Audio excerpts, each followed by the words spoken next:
নিয়ত করেছেন যে কিছু পাঞ্জাবি মাদ্রাসার ছাত্রদেরকে দিবেন, অথবা একটা পাঞ্জাবি ধরুন একজন আলেমকে দিবেন, এটা উনি নিয়ত করছেন।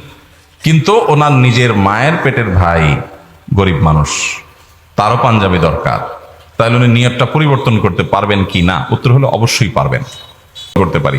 হ্যাঁ, যদি মানত হয় এবং মানতটা বিশুদ্ধ হয় তখন সেটা পুরো করা ওয়াজিব।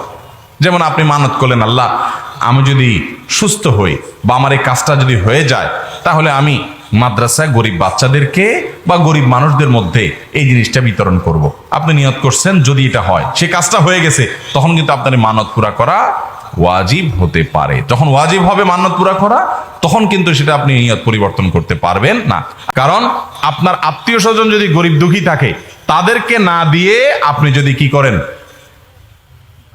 বাহিরে মানুষকে দেন, তাহলে সেটা উত্তম হবে না। আর যদি রক্ত সম্পর্কীয় গরিবকে দান করেন, ডাবল সওয়াব পাবেন।